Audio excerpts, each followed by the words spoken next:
তুমি ওনাদের সাথে এরকম আচরণ করছো কেন? বাইরে তো যাচ্ছিলাম, কিন্তু এক মোকেন নিফোকেন ঘরে আনার কি দরকার? 20-50 টাকা দিয়ে তো বাইরে থেকে বিদায় করতে পারতে।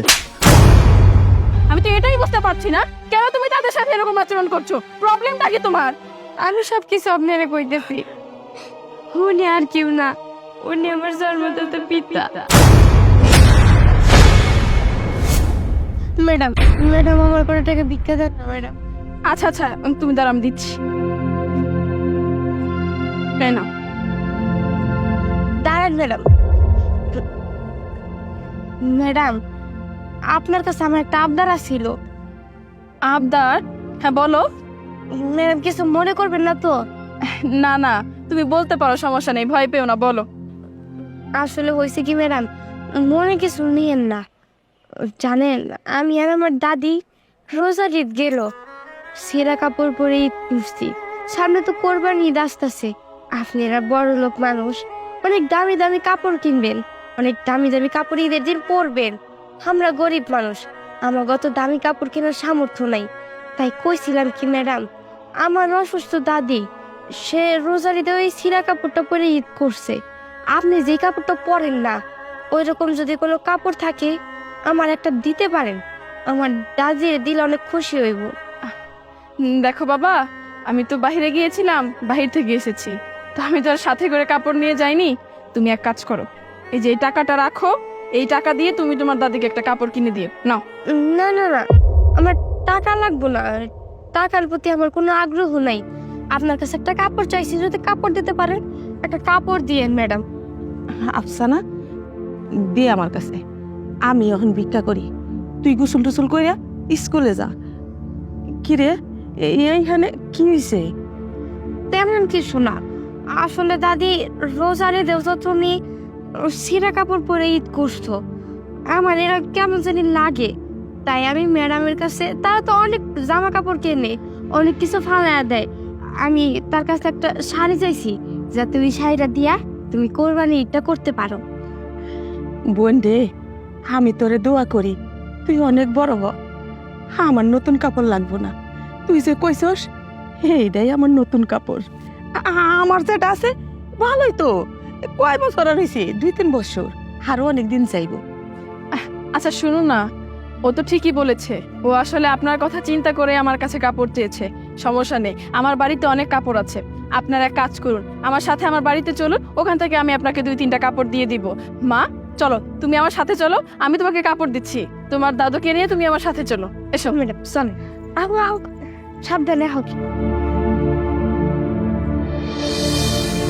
আফসানা, ম্যাডাম তো এখন আইতাছে না। বহ আইবেন না।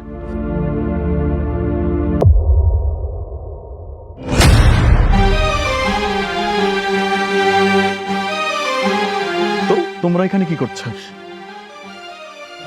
বাজার, তুই এখানে? আস্তে কথা বলো, আস্তে কথা বলো। তোমরা এখানে আসছো কেন?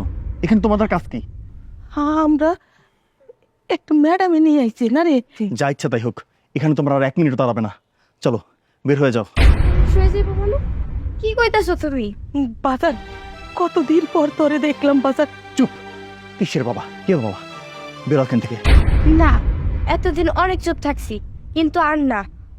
তুমি যে আমাকে ফালাই লেখা চলে আইসো, আমাকে তো কোনো খোঁজ খবর নিলা না। জানো, আমার দাদি তুমি যেদিন আমাকে ফালাই লেখা চলে আইসো, তার পরের দিনই অ্যাক্সিডেন্ট করছে। সে ঠিক মতো হাঁটতে পারে না। তুমি কোনো খোঁজ খবর নিলা না, তুমি এমন কেন বাবা? কার হাত ভাঙলো, কার পা ভাঙলো, এত কিছু আমি দেখতে পারবো না। এখানে আমার সংসার ভেঙে যাবে, আমার সব শেষ হয়ে যাবে। তোরা বের হয়ে যা। বাজার, যদি না যাস আমি ঘাট ধাক্কা দিয়ে বের করে দেবো।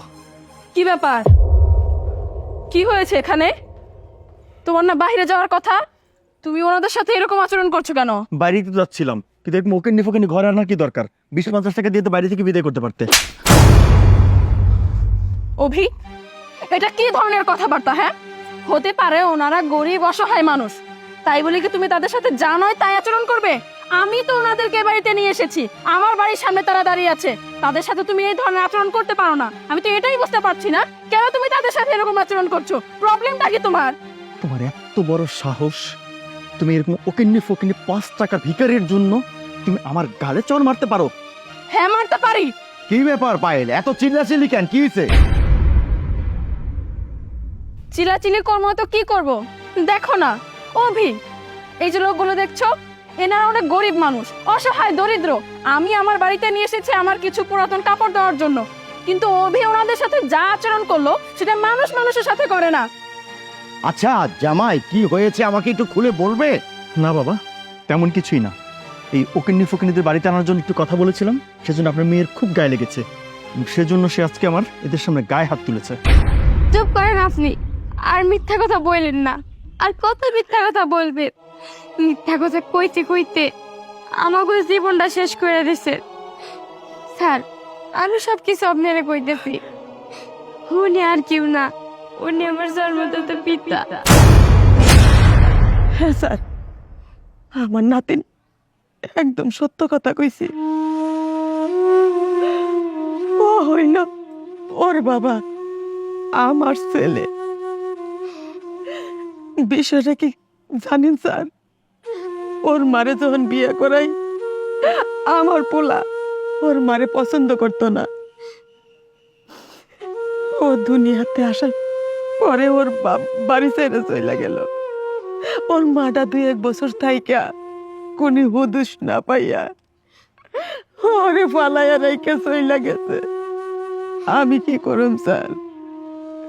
আমার তো করার কোনো রাস্তাঘাট কিচ্ছু নাই। পেটের দায়ে নাতনিরে নিয়ে ভিক্ষা কইরা বেড়াই।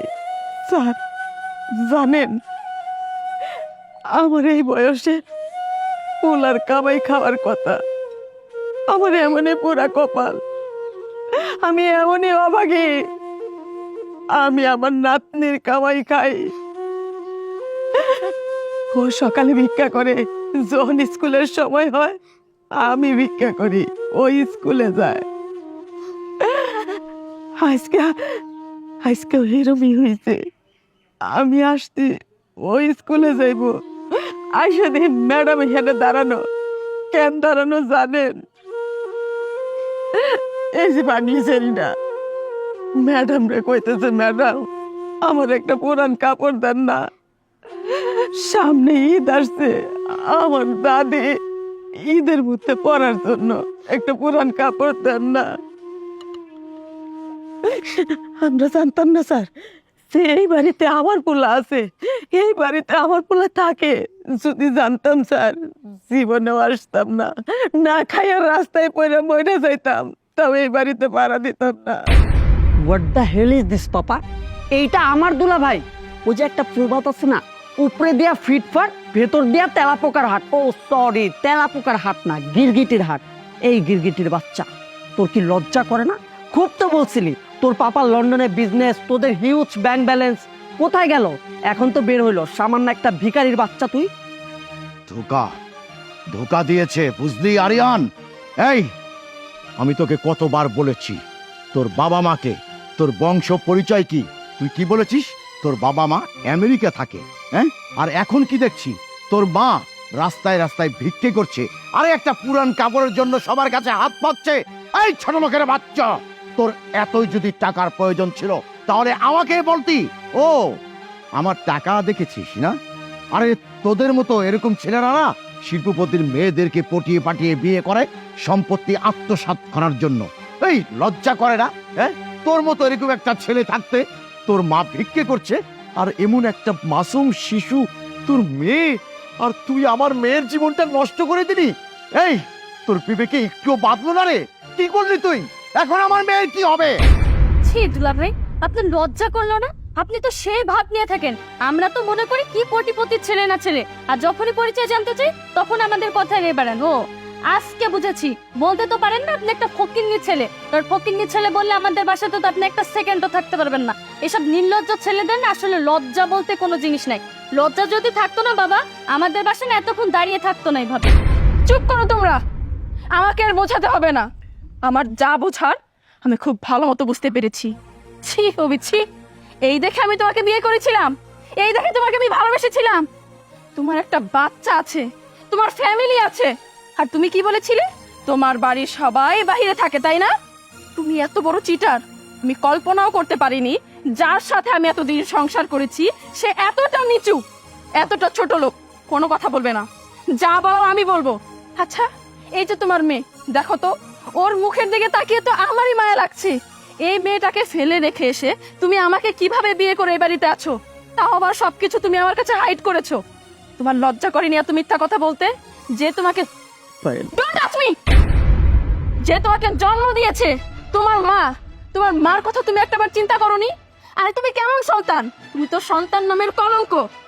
আর যদি তাই না হবে, তোমার ফ্যামিলিকে রেখে এসে তুমি দূরে কিভাবে থাকো? শুধুমাত্র তোমার জন্য তোমার মা আর সন্তান রাস্তায় রাস্তায় ভিক্ষা করছে। শুধুমাত্র একটা ছেঁড়া কাপড়ের জন্য অন্যের দ্বারে দ্বারে হাত পাচ্ছে। আরে তোমার মতো সন্তান থাকার থেকে তো না থাকা ভালো। তুমি তো সন্তান নামের কলঙ্ক। আমার এটা ভাবতেই ঘৃণা করছে যে এতদিন আমি তোমার মতো একটা ছেলের সাথে সংসার করেছি। শোনো, জীবনে মানুষ ভুল করে। আমি ভেবে নেব আমি তোমাকে বিয়ে করে জীবনের সমস্ত বড় ভুলটা করেছিলাম। তোমার সাথে তো আমি সংসার করবই না। যে কিনা নিজের ফ্যামিলিকে রেখে এসে, মা বাবাকে রেখে এসে, বউ বাচ্চাকে রেখে এসে নিজের স্বার্থের জন্য অন্য একটা মেয়েকে বিয়ে করতে পারে, সে যে বেটার অপশন পেলে আমাকে ছাড়বে না এর কোনো গ্যারান্টি নেই।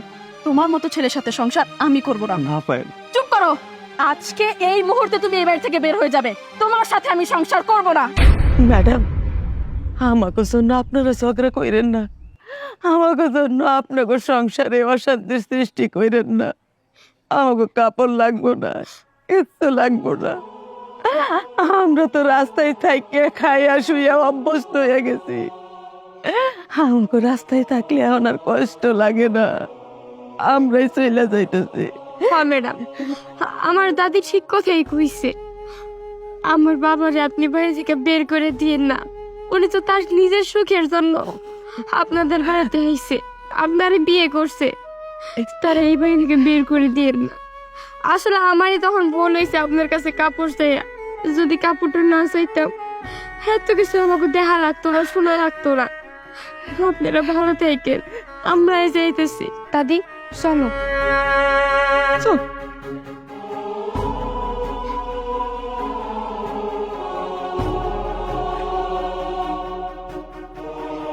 কি হলো?